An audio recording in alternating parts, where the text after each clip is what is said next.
नमस्कार। प्रादेशिक समाचार के साथ मैं ज्ञानेश्वर प्रसाद श्रीवास्तव। पहले मुख्य समाचार। राष्ट्रपति द्रौपदी मुर्मू ने नई दिल्ली में 2 दिवसीय पुस्तकालय महोत्सव का किया उद्घाटन।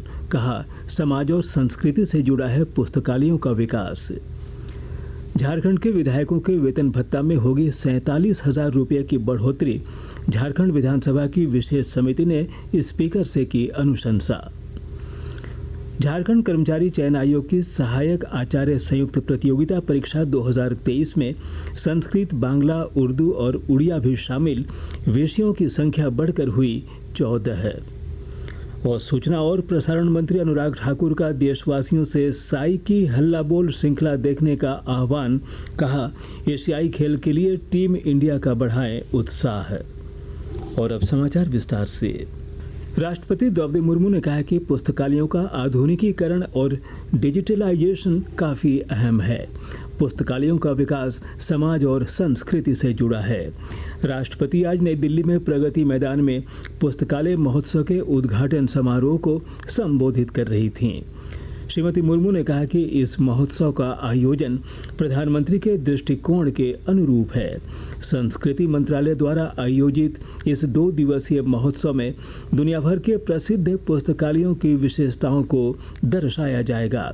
इसका उद्देश्य भारत में पुस्तकालयों के आधुनिकीकरण और डिजिटीकरण पर चर्चा की शुरुआत करना है। झारखंड विधानसभा के सदस्यों के वेतन भत्ता में लगभग 47,000 रुपये की बढ़ोतरी होगी। विधायक रामचंद्र चंद्रवंशी की अध्यक्षता में गठित विधानसभा की विशेष समिति ने इसकी अनुशंसा विधानसभा अध्यक्ष से की है। इस समिति में विधायक प्रदीप कुमार यादव, भानु प्रताप शाही, दीपिका पांडे सिंह और समीर मोहंती सदस्य थे। विधानसभा के बजट सत्र 2023 में सर्वसम्मति से विधायकों के वेतन भत्ता में वृद्धि का प्रस्ताव लाया गया था। झारखंड के 20 रेलवे स्टेशन समेत देश भर के 508 रेलवे स्टेशनों का उन्नयन होगा। इसके तहत इन स्टेशनों पर बुनियादी संरचना के विकास के साथ साथ यात्री सुविधाओं का विस्तार किया जाएगा। प्रधानमंत्री नरेंद्र मोदी अमृत भारत योजना के तहत इन सभी स्टेशनों के उन्नयन कार्यों का कल ऑनलाइन शिलान्यास करेंगे। झारखंड के जिन स्टेशनों को इसमें शामिल किया गया है उसमें हटिया, बरकाकाना, नेताजी सुभाष चंद्र बोस गोमो, घाटशिला, पारसनाथ, कोडरमा, राजखरसावा, डाल्टनगंज, साहेबगंज, हजारीबाग रोड, मनोहरपुर, पिस्का, कतरासगढ़, चंद्रपुरा, नगर उटारी, गढ़वा टाउन, लातेहार, गढ़वा रोड और कुमारडूबी स्टेशन शामिल हैं। इन सभी स्टेशनों के उन्नयन कार्य पर लगभग 887 करोड़ रुपए खर्च किए जाएंगे।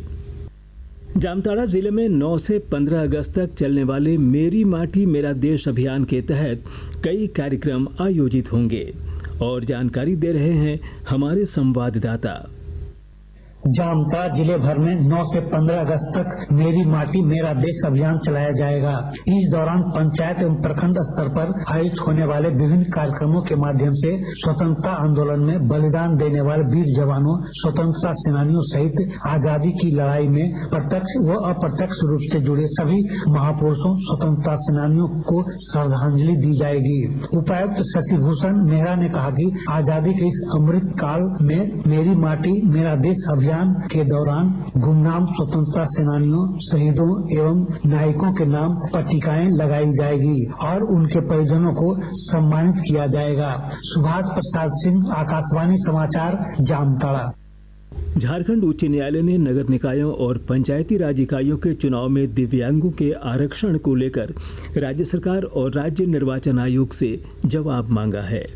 अदालत ने दिव्यांगों को आरक्षण देने से संबंधित जनहित याचिका पर सुनवाई के दौरान याचिकाकर्ता की ओर से राजस्थान और छत्तीसगढ़ की तर्ज पर झारखंड में भी पंचायती राज और नगर निकाय की इकाइयों के चुनाव में दिव्यांगों को आरक्षण देने की मांग की गई है।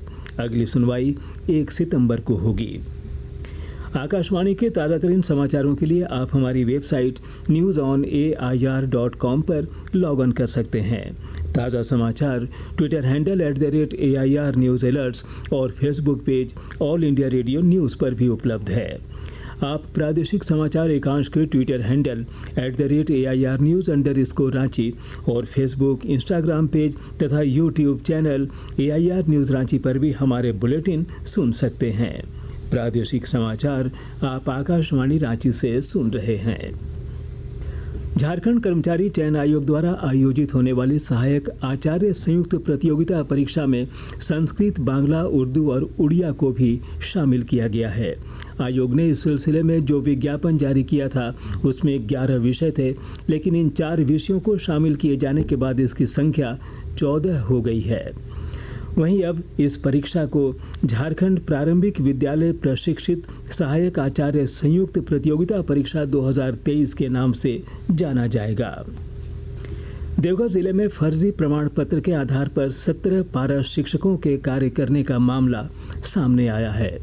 शिक्षा विभाग द्वारा जांच के क्रम में इनके प्रमाण पत्र फर्जी पाए गए। इन सभी को सेवा से हटाने के निर्देश दे दिए गए हैं। धनबाद स्थित IIT ISM के पर्यावरण विज्ञान विभाग के प्रोफेसर SK गुप्ता और रिसर्च स्कॉलर सुजय गुप्ता ने integrated river health investigation system विकसित किया है। यह सिस्टम सैटेलाइट से जुड़ा है। इससे नदियों के पानी की गुणवत्ता और बाढ़ से जुड़ी पूर्व सूचना अलार्म के माध्यम से मिल जाएगी। इससे प्रदूषण वाले स्थानों की ऑनलाइन रियल टाइम मॉनिटरिंग भी होगी। राज्य के कनीय पुलिस पदाधिकारियों और पुलिसकर्मियों के राशन और वर्दी समेत अन्य भत्तों में इजाफा होगा। पुलिस मुख्यालय ने इससे संबंधित प्रस्ताव तैयार कर गृह विभाग को भेजा है। इससे लगभग 89,600 पुलिसकर्मियों को फायदा होगा। वहीं राज्य सरकार पर करीब 64 करोड़ रुपए का अतिरिक्त बोझ पड़ेगा।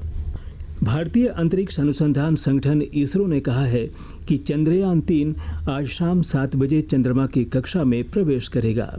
यह अंतरिक्ष यान चंद्रमा तक की लगभग 2/3 दूरी तय कर चुका है। इस यान के 23 अगस्त के आसपास चंद्रमा के दक्षिणी ध्रुव के पास उतरने की संभावना है। भारत चंद्रमा पर अपना यान उतारने वाला विश्व का चौथा देश होगा और चंद्रमा के दक्षिणी ध्रुव पर यान उतारने वाला पहला देश होगा। चंद्रयान 3 को 14 जुलाई को प्रक्षेपित किया गया था। खूंटी जिला के अड़की थाना क्षेत्र स्थित पुरनाडीह पंचायत में बाइक सवार 3 लुटेरों ने हथियारों के बल पर एक व्यवसायी से 2.5 लाख रुपए लूट लिए। अपराधियों ने भागने के क्रम में एक युवक को भी गोली मार दी। इस घटना की सूचना मिलने के बाद पुलिस स्थानीय लोगों के सहयोग से लुटेरों को पकड़ने में जुटी है।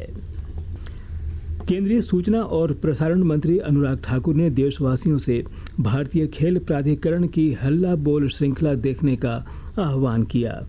इसमें एशियाई खेलों के 19वें संस्करण की तैयारी कर रहे भारतीय दल के एथलीटों की तैयारियों को प्रदर्शित किया गया है। श्री ठाकुर ने कहा कि एशियाई खेल 2022 से सिर्फ 50 दिन पहले टीम इंडिया का समर्थन करने का समय आ गया है। इस बार एशियाई खेल 23 सितंबर से 8 अक्टूबर तक चीन के हांगझाऊ में होंगे। और अब संक्षिप्त खबरें। रांची जिले के सिल्ली प्रखंड में प्रधानमंत्री आवास योजना ग्रामीण के तहत राशि मिलने के बावजूद आवास निर्माण पूरा नहीं करने वाले 62 लाभुकों के खिलाफ सर्टिफिकेट केस दर्ज किया गया है। एटीएस झारखंड ने धनबाद पुलिस के सहयोग से गैंगस्टर प्रिंस खान गिरोह के 2 अपराधियों को कल गिरफ्तार कर लिया।